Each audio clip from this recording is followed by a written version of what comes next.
Hi everybody, welcome back to my channel. Today I'm going to do a DIY Dollar Tree farmhouse hanging sign, and the cutest thing, the inspiration was from Melissa at 4 Quarter Crafts, who used this ninja stick from the toy department. And we're going to use the hanging canvases. So they have 4x6 canvases, either with frames or without frames. Without frames is cheaper. And we're going to use these poster letters, but you can handwrite or you can stencil, anything. Some jute string to make it farmhousey more, and some hot glue, as well as your scissor or cutting device. And we're going to use chalk paint. This is our homemade chalk paint. I'll link the video and how to make it in the description box down below. But you can make any chalk paint if you want. Okay, you can use whatever you have on hand. So the first thing we're going to do is we're going to build this ninja stick. And I'm guessing this is really, they're calling it a ninja stick, but it reminds me of a quarterstaff from like Robin Hood, because it just has like wood texture. It's plastic, don't get me wrong, and it's got sort of like a leather strap handle in the middle. And I will tell you, and I've left the video on here to show you, it was very temperamental. It just trying to line it up, but then again, what do you want for $1? Sometimes we say to ourselves, right ladies? Now Melissa didn't look like she had as much trouble, so you might get lucky, or actually I might just have been unlucky to gotten one that's not really put together very easily. Now this is no trick to painting. I'm using a foam brush. I'm just not saturating my paintbrush, and I'm lightly brushing over everywhere except the cracks. You want to go in the direction of the cracks, because if you go against the direction of the cracks, your paintbrush will go into a crack. And the reason I'm doing this is to give it texture and dimension. All right? And I did that to both ends, and I just set it aside on its handle to rest. I didn't worry about painting the handle because we're going to cover the handle in jute. Okay? Now, of course, if you don't want to use jute, you can use anything else, but we're going to use jute. Now, you're going to need one canvas for each letter. I decided to go with the 3 canvas panels that are in for $1 because, of course, it's cheaper. My original intention was to write welcome. The inspiration piece, which I forgot to insert the picture of the inspiration piece, maybe I'll stick it in the end, had believe on it. I saw it on Pinterest, and it was really designed for Christmas, but I was thinking how cute that would be if it was on your porch and it said welcome. And welcome would work. I first was thinking you only had to do even numbered letters, or odd numbered letters, excuse me, because you needed to go like up and down and up and down. But it works just as well with the word family, which is an even number lettered thing, and we'll show you how that works. But the stick was not long enough to fit the entire word welcome. Now, if you have a big branch at home and you want to go ahead and make welcome and just hang it off of a real live branch, that would work. If you have different panels that you can find, I one time saw that they had smaller ones, and I know that they sell smaller ones at Walmart, but they're a little bit more expensive. So if you wanted to put a whole bunch of small panels on there, that would be really cute. And if you wanted to make them out of anything else, that would also be very cute. I just like these. They're nice and finished, and they're already cut to size, and they're already even and everything. And for 30 cents each, you can't go wrong. So basically, I've made this whole project for less than $5. So we've decided to go ahead and make them sort of like gray washed. The inspiration piece had them look like they were gray washed, like they were supposed to be little gray washed pieces of wood. Okay? Now, if you want to skip this step because you don't like the gray wash, if you actually have pieces of wood and you want to stain them, all the options you guys can think of, okay? If you wanted to just make these out of little pieces of foam board or whatever, and you could just leave them white, and that's entirely up to you. But I really did like the way they looked with the gray wash, and you can't really see it so much in the thumbnail because my walls are gray, and I kind of have to take the picture back from far. But they do look really pretty, and it's just a subtle effect. It's nothing like we've ever done before, where it's, we're not doing wood grain or anything. We're just trying to make it look like it's a little aged. Okay. So we've set them aside to dry, and while they're drying, and by the way, this chalk paint on this plastic dried very, very well. Now again, if you going to hang this outside in the weather, you wanted to protect it with some, I would pick matte acrylic sealer. It's a spray paint They also have some with you can roll on with a brush, or a brush on with a brush. Brush on with a brush? Yeah, I guess that's what you say. Paint on with a brush.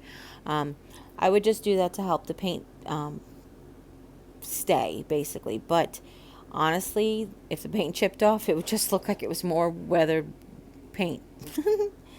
So what we're just doing is I'm not making it neat. I'm not trying to line up my threads. I really kind of wanted it to be that haphazard feel of just wrap it jute. I just wanted to take the jute and wrap it. Almost like my vision was like if it was burlap and the burlap had all worn away so that there was nothing left but the jute strings. Like that was really what I was thinking.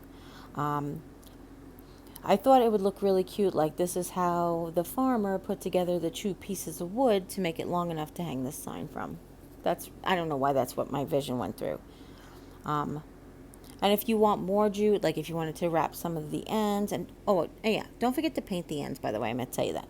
But if you want to wrap some of the ends, you can do it or whatever. But I just went ahead and I just wrapped, and I only added glue at the very beginning to help it attach, and I'll add glue at the very end.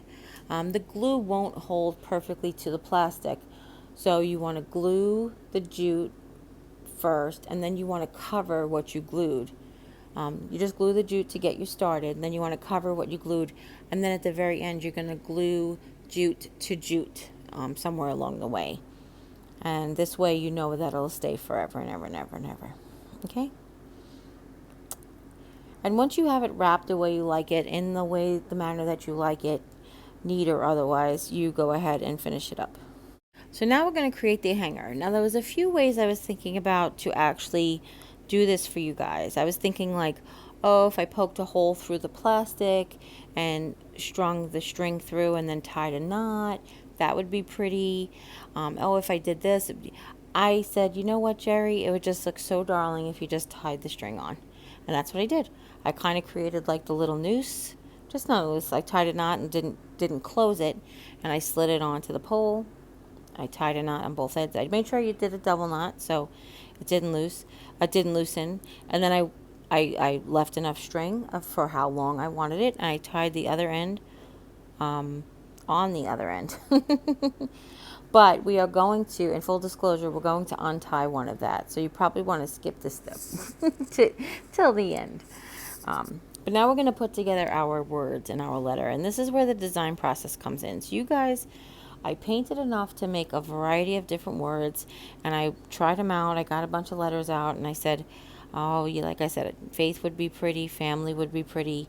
And I went ahead and I stuck with family. I said stuck? Yeah, sure, okay. Stuck with family? We'll stick with that. Okay, so I wanted to just tell you guys that I got these great letters from the Dollar Tree. What they do is they give you 3 of each letter. However, they are 3 different colors. So if you do decide to use these paper letters and you do want to do something with 2 E's or 2 O's, just make sure you pick up 2 packages. Or I figured you can always color one of the other letters black. It just might have a different sheen to it, but keep that in mind if you do decide to use these letters. I do so many things with the handwriting for you guys that I just really wanted to give you something. I wanted to show you how you can use something that's already done and really, really personalize it for yourself. All right? So now we're just gluing the letters down. You could probably use any other kind of glue. I'm just using hot glue, making sure I'm trying to do it carefully so that I don't burn myself. The letters they're just paper, so they conduct heat. You can feel the heat right through them. So be careful, please, and don't over glue so it doesn't spill out on the sides. All right? And once I have that done, you want to go ahead and arrange your letters the way you want them. Which ones you want to be on top, because you're going to overlap each board a little bit, and which one you want to be raised higher than the other ones, because it's not necessary, but it's kind of the look was the up and down letters. So go ahead and figure out your layout of what you decide to do. Now here's what I was telling you before about doing even numbered things. When you go to attach the pole to the letters, one of them is going to be low and one of them is going to be high. So you want to make sure you leave yourself enough room to make them even so it's balanced. I guess that's what I'm trying to say. All right. I'll show you when we actually go to flip it over. But you just want to overlap them just enough so that you can actually have a space to glue on the overlap. All right. So what I've done is I have them placed the way I like them. Once I have them all glued where I want them and the amount of spaces that I want to. If you see, I overlapped some of them so I could get the glue line approximately the same. Then I turned them over and I added glue to the seams in the back just to give it an added layer of protection, of sturdiness. Okay. If you have trouble trying to remember where to glue them, you can always mark off with a piece of paper or a pencil one and then match it to the other ones. That'd be okay to do as well. All right. So while that sets up, I've taken a piece of jute, or 3 pieces of jute technically, the same size, and I've braided them because I wanted it to be a braided rope that holds the sign to the pole, to the post. And so what I decided to do is I just took a piece of jute, folded it in thirds. It was about 18 inches long. No, it was 36 inches long because it ended up being 12 inches when it was done. So I took a 36 long piece of jute, folded it in thirds. So I had 3 12-inch long pieces, braided them, put a knot on both ends, and I made 2. And then when the second one was done, I compared the 2 knots to make sure that the knots were in the same place. So I had 2 exact same pieces with knots on both ends. And now what you're going to do is you want to measure in from the outsides in. And that's how I knew that if I put both ropes in the same exact spot, then it would be a balanced piece of artwork, okay? So what I did was I measured in one side, and it was like a 3.5 inch mark, 3 3/4 inch mark. I marked the one board, and then I went at 3 3/4 inches from the other side, and I marked the other board, and it was actually just perfect. And then what I did was, as far as the top and bottom or high-low part is concerned, I made sure I glued the knots exactly level across the way also. I think you could see here what I'm doing, and I'm probably showing you better than I'm explaining it. But you basically want to make sure that the 2 knots hang exactly in the same spot, equal distance from the ends of this sign, so it hangs evenly. All right? And then what I did was I took the other end and I created a loop around. So I basically took the other knot and I brought it forward and I glued it on to the same board just below the knot. I know this is upside down, so it looks like above the knot, but it's backwards, so it's just below the first knot. Okay? And I did that to create like a loop hanger that we're just going to slide on the pole. But you want to really put enough glue, and you want to really make sure that this glue is dry before you go on to the next step.